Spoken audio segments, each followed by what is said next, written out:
大家好, I'm Nathan Rich, aka 火锅大王. Well, the time has come to talk about one of my least favorite organizations these days. It's one that's worked tirelessly to squelch and suppress Chinese people's voices. I'm talking, of course, about Google's YouTube.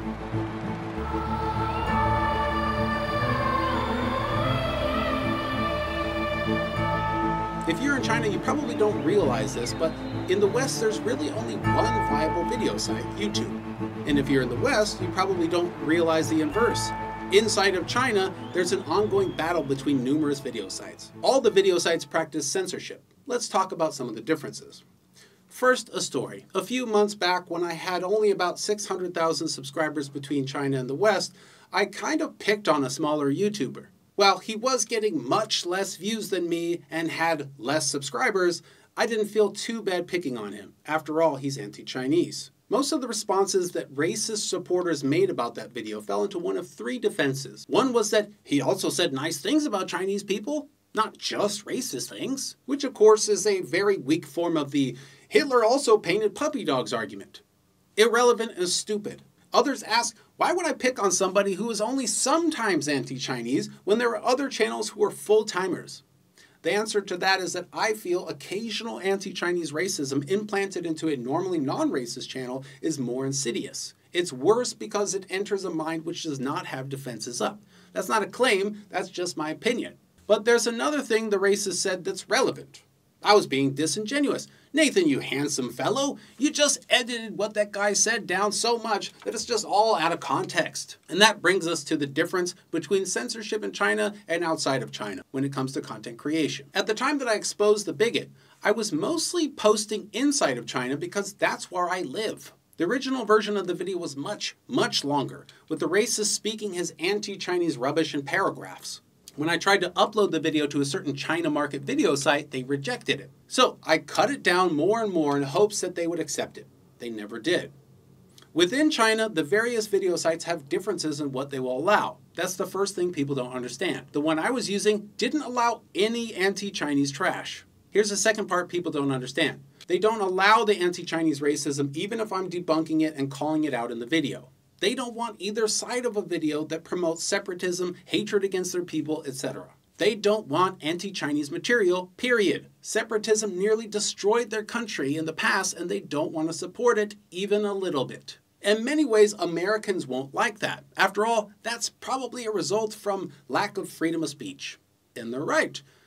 And the video that you see on YouTube is the last version I made. Quick cuts and reactions. The minimum amount of the white supremacist video that I felt I could include while still making my points. Even that amount of his vile anti-Chinese venom was too much for the platform I was using. Though actually I was able to post it somewhere else in China. But the point remains.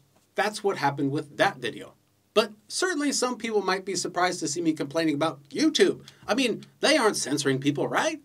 No, not right. But I mean, it's also not a freedom of speech issue because it's a private company, right? Wrong again. Let's compare the experience I had between markets. I released a different video that exposed the New York Times for outright lying, misrepresenting data, mistranslating Chinese to fit their narrative, and more. A really disgusting hit piece. I posted my video exposing theirs on a Chinese platform and then on YouTube. On the Chinese platform, the video was rejected, and after a chat conversation with an actual human, they called us on the telephone and talked to us. They explained what the issues were. We asked for timestamps and they gave us to them. They didn't want the actual footage from the New York Times anti-Chinese propaganda film on their platform. Think about that. They were okay with me commenting on the propaganda, they were okay with me discussing it, and they were even okay with me repeating the exact words the New York Times said. What they weren't okay with was showing the actual anti-Chinese propaganda, all right? I edited the video and released it successfully. Then I drove traffic to the channel by social media and word of mouth. It got a swarm of views. After all, it's pretty well researched, and it is in fact a very damning report. The likes it got are shown. The views are shown. People who subscribe to my channel are shown. Everything went smoothly, but I had to cut out the actual New York Times footage.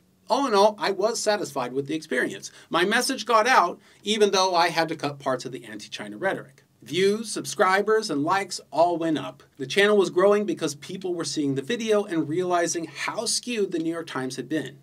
Now let's talk about what happened on YouTube with the same exact video. Hopefully by the end of this video, you'll understand where I'm coming from when I say it's not just censorship versus non-censorship. As with most things, it's actually more complicated. So here's the biggest part for many people. I was able to upload my video in its entirety. I was not asked to remove any part of it, and it includes New York Times' anti-Chinese propaganda segments. But that's not the end of the story. Remember how I promoted the video on social media in China and got people to watch it? I did the same thing for YouTube. I got hundreds of thousands of users to come to YouTube and to my channel. But YouTube began one of two separate anti-Chinese campaigns. Seem hyperbolic? Like I'm attributing motivations where they should remain unknown? They have attacked my channel with at least two separate subscriber reduction tactics, one of which they claimed was accidental, and the other they have admitted in writing is intentional. I repeat, they have admitted to me in writing that they are aware that they are removing Chinese subscribers who are actual people from my channel and that everything is working as intended. But let's talk about the first tactic. At first, they kept my subscribers under 1,000. You see, unlike Chinese platforms, in order to contact YouTube at all, you need to be in their partner program, which is an employee-employer style relationship between you and YouTube. But in order to become that quasi-employee, you have to have 1,000 subscribers. Magically, my subscribers just kept going down again and again and again. In fact, my supporters started making their own videos documenting this effect. No matter how many people subscribed, my numbers always went down to under 1,000. Ensuring I could never contact YouTube. Day after day, week after week, month after month, my channel carried on in this way. Other China YouTubers made videos about it. I made videos calling them out for it. After it gained more and more traction and getting literally millions and millions of views inside of China and outside, YouTube emailed me out of the blue, accepted me into the partner program, and claimed that they had fixed the issue. They did not tell me if it was caused by anti-Chinese employees inside of YouTube or programming errors or what. I did specifically ask. They told me that over time my subscriber count would return to normal and everything would be great. And at first I thought YouTube was telling the truth. My subscriber count went up over time. We'll get to the second subscriber attack later. Let me finish up about the video. When I was finally out of the initial 1,000 subscribers trap, the New York Times video was marked as demonetized. YouTube has been caught lying about demonetization before. They claimed it doesn't lead to reduced promotion, but the YouTubers Union exposed them. In fact, demonetized videos also often experience what's sometimes called deranking. It's a general term for less or no recommendations, less or no promotions of your video. They reduce your views artificially. And the more I've talked about Hong Kong and other non-anti-China topics, the more my subscribers have complained about YouTube. If I look at the metrics for the video, I can still see the real numbers of likes a video has. And the front end, what the world sees, is wrong. They are removing these likes. And it turns out that literally every one of my videos has views removed from it. All of them. Every single one. They are removing views. Every time I upload a video, I get to watch its real views while everyone else sees a much lower count. So views get removed. Confirmed. We have documented several times YouTube will freeze the views on my videos for hours at a time, usually during the peak viewing period. Then after many hours, the views continue to go up, but sometimes without the interim views. In other words, sometimes the views freeze for a few hours and then it seems like the interim views are counted.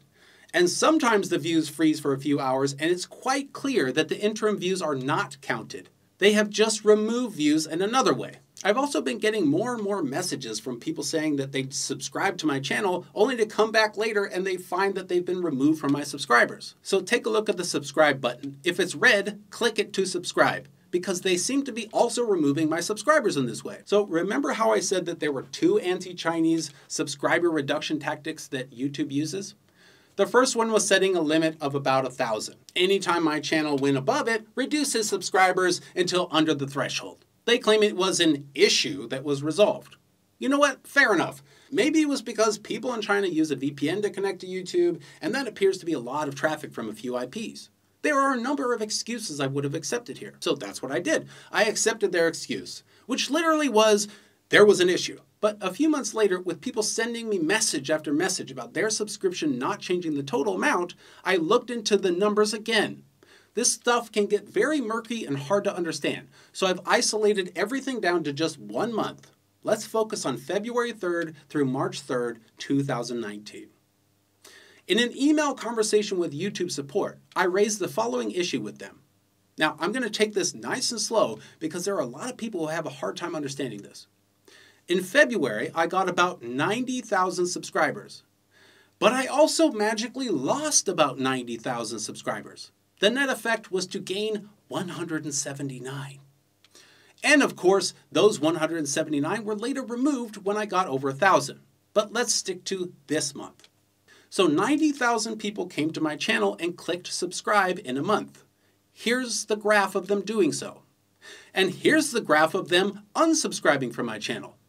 Does that seem real to you? If it does, it's because you are stupid. We know it's not real. That's actually impossible. So what could be happening? Here's where we start to go down the path of exposing YouTube's anti-Chinese agenda. The first answer you'll hear by skeptics and haters is that Nathan must have hired bots to pretend to be users. And brilliant YouTube discovered them. Easy to debunk. First of all, during this same time period, these are the videos that I released in China, February 3rd through March 3rd. This little number is the view count. This character means 10,000. It's related to how Chinese do large numbers. The point is, this video here is the New York Times video. That's 1.6 million views. I believe in February it was at about 1 million. Why did all these hundreds of thousands of people suddenly come to my YouTube channel in February? That would be because of this video. YouTube is deleting 95% of my subscribers. You see, I exposed them for keeping my subscribers under 1,000. Then Chinese people came to support me by subscribing to my YouTube channel. YouTube answered these subscribers by fixing the 1,000 limit and then deleting the 90,000 Chinese people who came to support my channel. So we know there is strong evidence that these are real people. At least that at the time I had the capability to bring that many people. But I mean, what if the views in China are all bots? Maybe no one is actually watching Nathan's videos. Just bots. Just remember that according to YouTube, I only had 179 actual subscribers February through March 3rd, okay? Let's take a look at some other metrics from that same time period. Again, this is according to them. These are their numbers. 107,000 likes and 5,000 dislikes. Kind of hard for 179 people to like 17 videos 107,000 times, don't you think? My videos were added to playlists 10,000 times that month. 9,200 shares. Possible with bots? How willing are you to go down this rabbit hole of improbability? 22,000 comments. Damn, that's a lot of comments for only 179 people. And when we look at the comments, they are overwhelmingly relevant comments, distinct from each other and obviously written by different actual humans. But okay, if you still think that these are bots, take a look at this. These are people back then commenting that they don't believe my subscriber count. They are asking other people to comment or like if they have subscribed. This one has more than 10,000 likes. How many people would have to be subscribing to actually manage to get a comment with over 10,000 likes? YouTube thinks you're stupid enough to believe that the answer to this question is 179. So I presented this information and more to YouTube, and after a very long and boring back and forth, they confirmed to me in writing, quote, "After carefully reviewing your account data and considering your input, our experts have confirmed that your subscriber count is working as intended." They know these are real people. They know these people are making relevant videos, comments, likes, shares, adding to playlists. They know many have avatars. They've set their usernames. They browse and use YouTube. The only thing different about these people than anyone else is they're Chinese. I even brought this up specifically in the email thread. Their reply was, "If you're concerned about the amount of viewers subscribing to your channel, you could reinforce your viewers to subscribe using your content. But so far there are no issues with subscriber count and gaining subscriber in our system." Many people insist the reason is that YouTube uses Taiwan people to monitor China channels and videos. and that some Taiwanese people might have a problem with a channel like mine. I don't have a comment about that right now, but I will say it sounds pretty interesting. So that was the difference between posting the New York Times video on a Chinese platform and on YouTube. For that video, obviously I preferred posting it in China. No contest. Now, the situation is more complicated than that, but I wanted to give you some contrast using the same video. Chinese people often seek information and participation on YouTube, and overseas Chinese might use it. Google and YouTube appear to be doing their best to make sure the only information those people can find come from anti-China sources. This does not appear to be a problem for Hong Kong users or Taiwan users, but specifically to my China-positive subscribers. Chinese people have voices and opinions, but you won't find them represented equally on YouTube's platform. You see, YouTube is a part of Google. In a future video, I'll be disclosing major reasons not to allow Google into China. And I'll be pushing more publicly to expel the current Google offices from China. They think they can impose imperialist anti-Chinese tactics because people in the West put up with it. But as the story always goes, they just don't understand China. And as I told them in an email, I will work to make sure Google's reputation, at least within China, matches its actions. This is disgusting.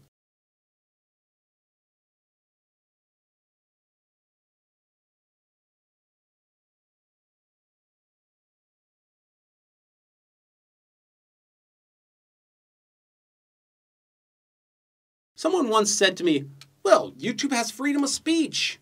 They don't even have to host your videos. What a strange idea. Did you forget that so-called freedom of speech comes with responsibility of speech?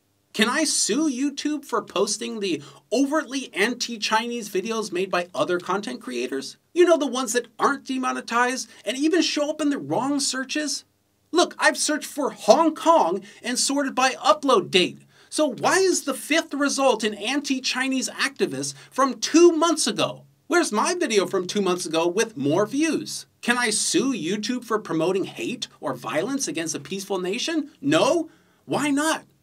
If YouTube were practicing its freedom of speech, then it would necessarily be required to be responsible for that speech. A telephone company can't be sued for what you say while using the telephone. That's because it does not meddle with your conversation. YouTube can either claim freedom and responsibility of speech, or it can claim impartiality. It has done neither. It wants to control the message without being responsible for the message. That's nothing to do with freedom of speech and everything to do with censorship. So why don't you just go and use another platform, Nathan? Sure, let me know the other one with the same coverage and potentials. If you can't name one, then what you're describing is called an antitrust issue. If you live in an area, for example, with only one internet carrier in America, that may be grounds for antitrust lawsuits. That's the extreme end of capitalism. Total monopolistic market domination. Are you defending that? I'm no lawyer, but I'm pretty sure that's illegal in the United States. There is no alternative. And like many other people out there, the second there is one, I will begin plans to leave YouTube. That's why they stop at nothing to buy up and destroy companies. You want to discriminate against mainland China, YouTube? Well, like I always say, don't slap China unless you're willing to be slapped back. Here's the first phase of what I'm going to do. I'm going to ask my supporters to help me out now. This is the address for the headquarters of YouTube. Please write them a letter. YouTube has refused to tell me which of my about 420,000 YouTube subscribers they consider humans and which they consider to be subhumans. You know, those not worthy of a voice. So that means we must assume that any one of you could be who YouTube considers less than human. Please write a letter to YouTube and let them know that you are real. You are a human. You're from China and you're subscribed to my channel. Do not curse at them or send them anything nasty. Just letters. You may use any language you're comfortable with. You can use Chinese or English or whichever language that you speak. Here's Google's address. Please write them a letter. Let them know that Google will never be welcome in China while it crushes Chinese voices on YouTube. Let them know that you are spreading the word within China that their discrimination is happening and that it's real. Tell them that you are subscribed to my channel and tell them that they are being exposed. If these efforts cost you money and you're a Patreon or a Subscribestar patron, you can stop supporting me there if need be. I would rather that we take action to get fairness for China-positive YouTube channels than make a bit of money. So if you have to choose between paying postage or supporting me directly, choose the postage. Ask them, why should my channel and other channels from China be attacked while they try desperately to worm into the China market? Call them and tell them Google isn't welcome here until they start to treat Chinese citizens like human beings. Tell them you subscribe to my channel and you are not a robot. Ask them how they can work for a company which has admitted in writing that the silencing of pro-China voices is working as intended. Put pressure out through LinkedIn, Twitter, Facebook, and anywhere else that people will pay attention. Write letters to newspapers and news agencies. Get the word out. Again, if any of this costs you money and you're donating to me, you can stop donating. I don't care. I would rather that myself and anyone else who's doing YouTube videos from China gets proper treatment. This is only the first phase. I will plan to continue to talk about this until they have admitted the problem and stopped it. Discrimination is not okay in 2019, and it's absolutely disgusting to see a huge corporation maintaining their anti-Chinese political agenda. Soon I'll do a video about Google specifically, and how dangerous a company they would be to allow into China further. No one should be supporting them entering China, especially when they go out of their way to silence my channel and my subscribers while boosting anti-China channels. But there's much more. And as they have forced me to focus on them by directly and specifically attacking my supporters, I will need to expose them. And man, there is a lot to expose. And I have nothing but time. By the way, I will be doing some kind of giveaway. So please send me your pictures or recordings of you interacting with YouTube employees or sending letters. The best ones will win prizes. I'm serious. But please no vulgarity, violence, hate, etc. The idea is pressure, not riots. Remember, it's not the individual employee's fault, it's the racist machine that they've built. Let's force them to fix it. I will spend money on gifts and whatever else it takes to incentivize you guys to get active about pushing back on what racist slimebags they're being. I really hope you will help out. I'm hoping I can do a video showing your great recordings and images of putting pressure on Google and YouTube to stop their anti-China discrimination. Send me your submissions to nathanrich@hotpot.tv. There are many companies that discriminate against Chinese people. Let's start with this one.